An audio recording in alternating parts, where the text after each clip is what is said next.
जय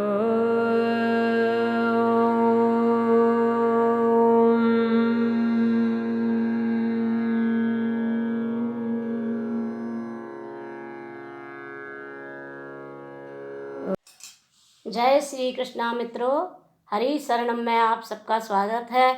आज हम और आप संक्रांति के महत्व को सुनेंगे कि हिंदू धर्म में संक्रांति को विशेष महत्व दिया गया है। यह पर्व प्रत्यक्ष सूर्य देव को समर्पित है। कहते हैं इस दिन किया दान 100 गुना अधिक फलदायी है, इसलिए इसमें दान पुण्य किया जाता है। जैसे तिल का दान, मीठे गुड़ का दान, वस्त्रों का दान, अन्न दान, खिचड़ी दान, जो भी दान करें उसका अक्षय पुण्य फल है। पुराणों में वर्णित कथा के अनुसार भगवान सूर्य अपने पुत्र शनि से मिलने गए थे। संक्रांति के दिन घर जाती हैं शनि के, तो शनि मकर राशि के देवता हैं, इसलिए इसे मकर संक्रांति कहते हैं। इसके अलावा संक्रांति की कथा के विषय में महाभारत में भी वर्णन मिलता है। महाभारत में वर्णित कथा के अनुसार महाभारत युद्ध के महान योद्धा और कौरवों की सेना के सेनापति गंगा पुत्र भीष्म पितामह को इक्षामित्रु का वरदान प्राप्त था। अर्जुन के बाण लगने के बाद इस दिन की महत्ता जानते हुए अपनी मृत्यु के लिए इस दिन को निर्धारित किया था।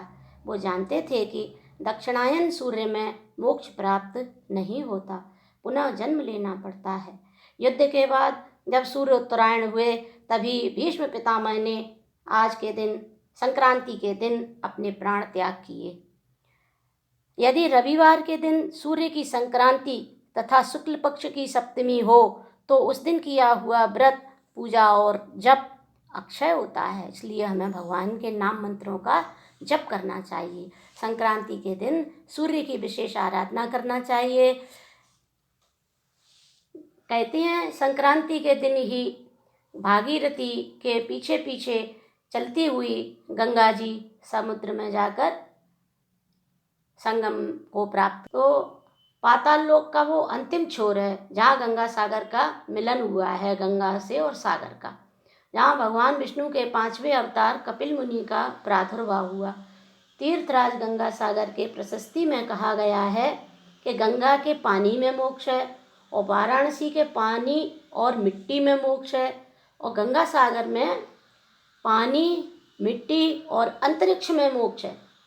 स्कंद पुराण में ऐसा वर्णन है कि तीर्थ दर्शन, सब प्रकार का दान, सर्व देवता की पूजा, सर्वविध तपस्या, यज्ञ, ये सारे करने से जो पुण्य अर्जन होता है वह एक बार गंगा सागर स्नान करने से प्राप्त हो जाता है।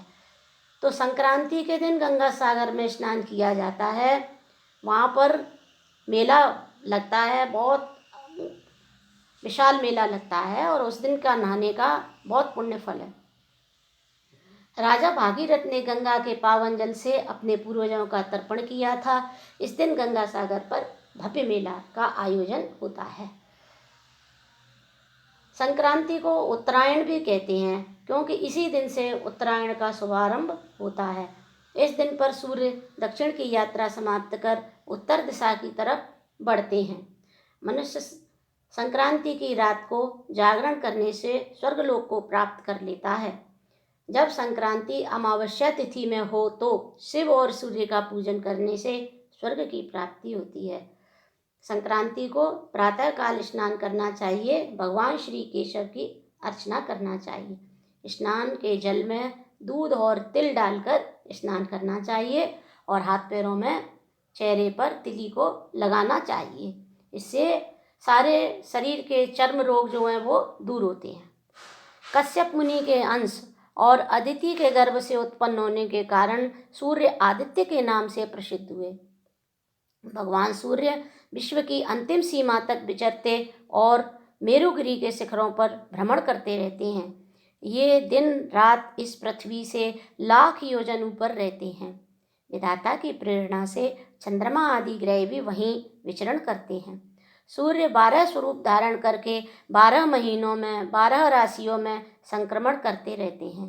उनके संक्रमण से ही संक्रांति होती है, जिसको प्रायः सभी लोग जानते हैं। संक्रांतियों में पुण्य कर्म करने से लोगों को जो फल मिलता है वह इस प्रकार है।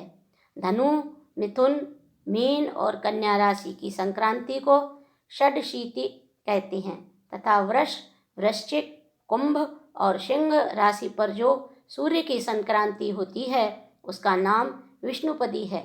षडशीति नाम की संक्रांति में किए हुए पुण्य कर्म का फल 86,000 गुना और विष्णुपदी में लाख गुना और उत्तरायण या दक्षिणायन आरंभ होने के दिन कोटि कोटि गुना अधिक होता है। दोनों अयनों के दिन जो कर्म किया जाता है वह अक्षय होता है। मकर संक्रांति में सूर्योदय से पहले ही स्नान किया जाता है। इससे 10,000 गोदान का फल प्राप्त होता है। उस समय किया हुआ तर्पण, दान और देव पूजन अक्षय है। विष्णुपदी नामक संक्रांति में किए हुए दान को भी अक्षय बताया गया है। दाता को प्रत्येक जन्म में उत्तम निधि की प्राप्ति होती है। शीतकाल में रुईदार वस्त्र दान करने से शरीर में कभी दुख नहीं होता। तुलादान और शय्यादान दोनों का ही फल अक्षय है। कहा जाता है कि माता यशोदा ने संक्रांति के दिन व्रत किया था। इसी व्रत के प्रभाव से उनको भगवान कृष्ण पुत्र रूप में प्राप्त हुए थे। इस दिन महिलाएं तिल, गुड़ और सुहाग का सामान भी दूसरी महिलाओं में बांटती हैं। तिल की उत्पत्ति भगवान विष्णु से हुई थी, इसलिए इसका प्रयोग पापों से मुक्त करता है। तिल के उपयोग से शरीर निरोग रहता है और शरीर में गर्मी का संचार होता है। भगवान सूर्य के आराधना से असाध्य रोग भी मुक्त हो जाते हैं, असाध्य रोगों से भी छुटकारा मिल जाता है। इसलिए सूर्य की आराधना अवश्य करनी चाहिए। जय श्री कृष्णा मित्रों।